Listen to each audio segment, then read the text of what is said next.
सत संगत जी, प्यार नाल कहना धन निरंकार जी, ਤੁਹਾਡੇ दर्शन करके बहुत ही अच्छा लग रहा है कि कैसे आप सब ये परमपिता परमात्मा निरंकार ये घट घट पे जो बसा है। अभी शब्द भी जैसे आया कि हर एक में हमने क्या देखना है कि ये निरंकार की जो अंश है, ये आत्मा हमारे अंदर है और हमारे जीवन का लक्ष्य है अपनी आत्मा को परमात्मा से मिलाने का। तो जहाँ कि हर एक को जब हम हर एक के अंदर वो नूर देखेंगे, ये निरंकार का ही अंश देखेंगे, तो फिर ही प्यार होगा। नहीं तो वो पॉसिबल नहीं हो पाता कि अगर हम जैसे यहाँ बैठे हैं, किसी का नाम तक भी नहीं जानते, या कोई और अभी कोई दूसरे देश में कोई बैठा होगा जिसको कभी ना मिले हैं ना मिलेंगे, तो कैसे पूरी सृष्टि से ही हम उस तरह प्यार कर सकें।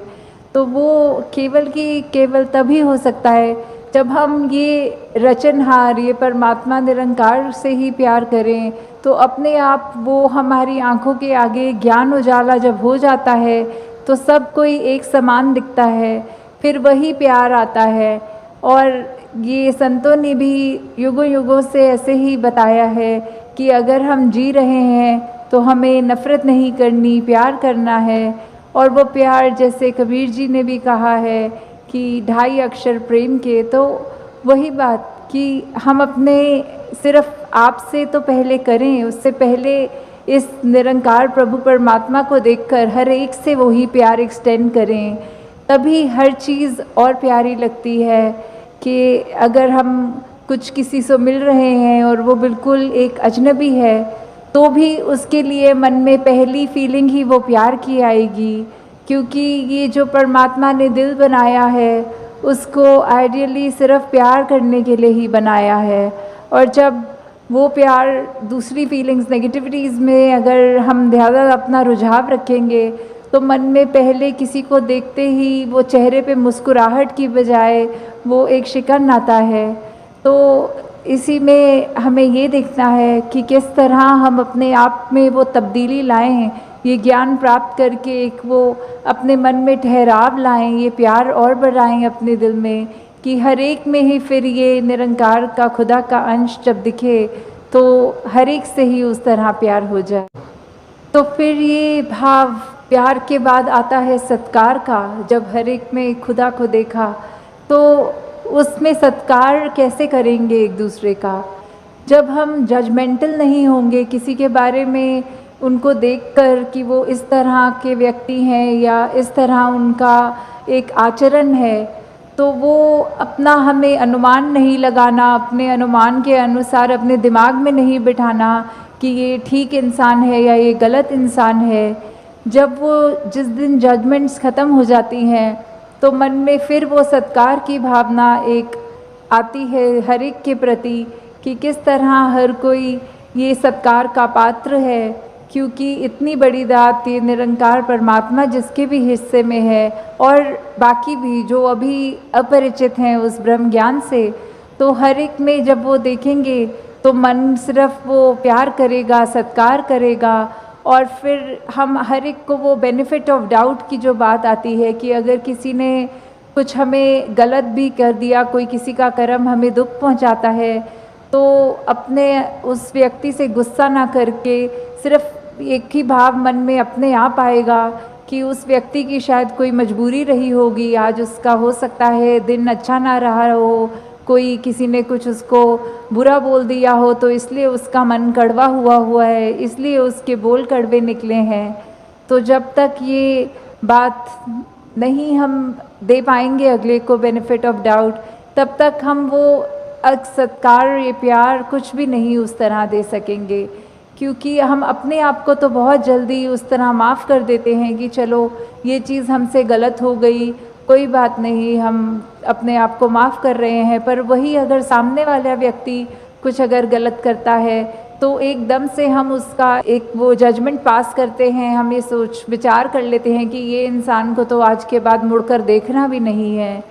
तो हमें इस तरह अपने जीवन में सुधार करना है कि किसी ने अगर कुछ गलत कर भी दिया तो उसके लिए भी मन से यही अरदास करनी है कि दातार कृपा करके ये जो भी कमियां हैं हमारे अंदर, दूसरों के अंदर, वो दूर होती जाएं और ऐसे ही प्यार और सत्कार जग में बढ़ता चला जाए। तो ये जो दीदार की बात होती है, किसका गुण गाना है, किसके दीदार करने हैं,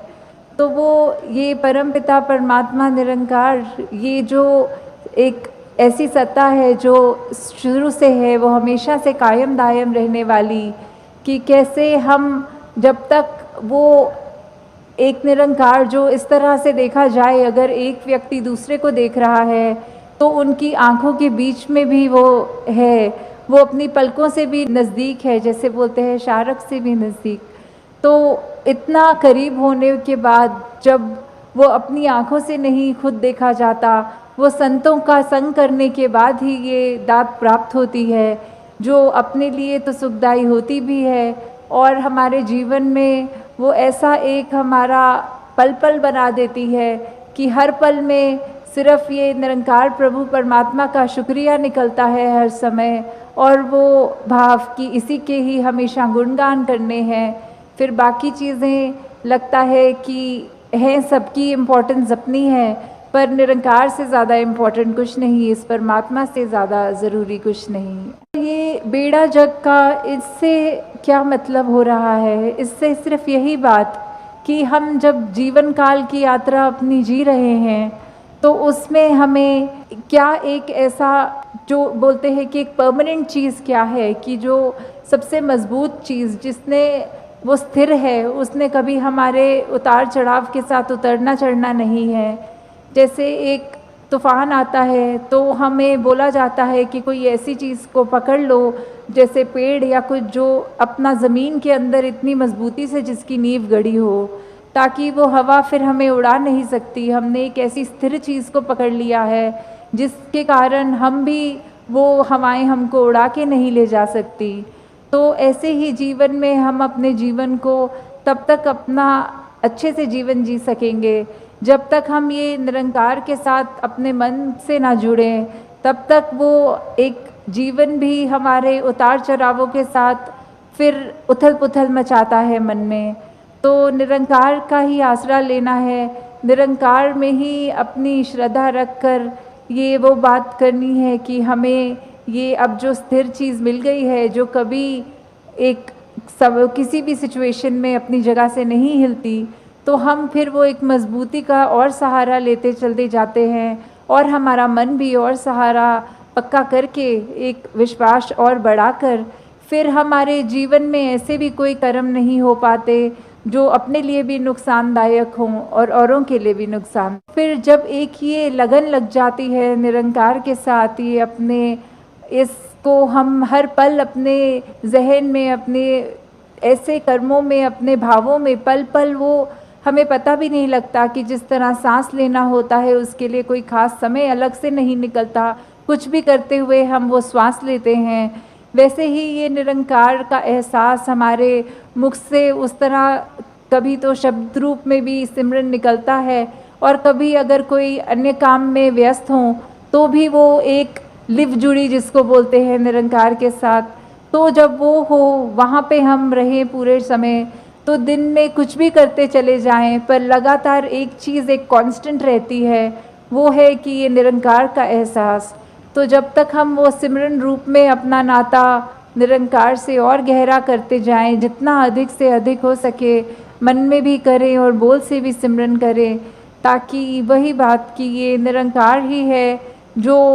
सही मायने में सब कुछ है और बिना उसके कुछ भी नहीं, और वो खुद भी सब कुछ होते हुए ना उस तरह दिखता है, पर फिर भी इतने गुण बिल्कुल निर्गुण होते हुए भी। तो हमें भी ये सब ज़्यादा से ज़्यादा ऐसे कोशिश करनी है कि हम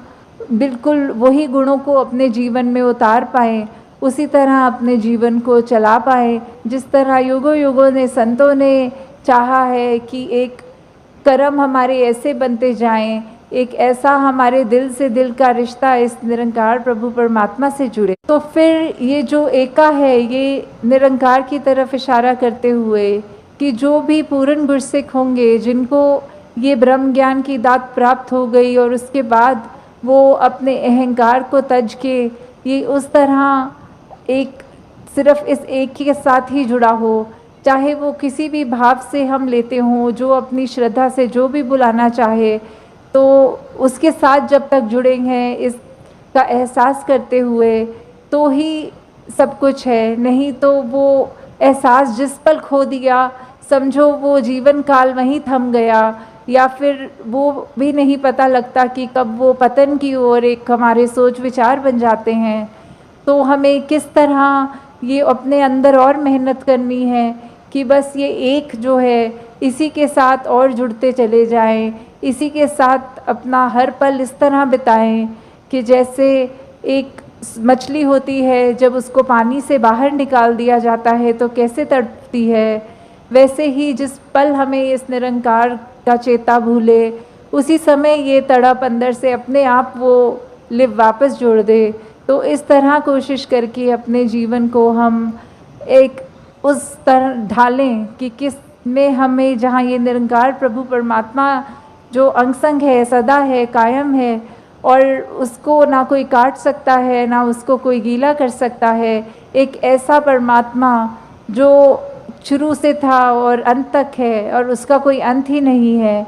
तो वैसे ही हमें भी उसके साथ जुड़ते हुए अपने जीवन को भी और सुधारना चाहिए। तो दासी, और समय आपका नहीं लेके, सब आप दूर से भी आए होंगे और अभी वापस घरों को भी जाना है, तो दासी और समय ना लेके इन्हीं शब्दों से आपसे आज्ञा चाहेगी। साथ संगत जी, धन निरंकार जी।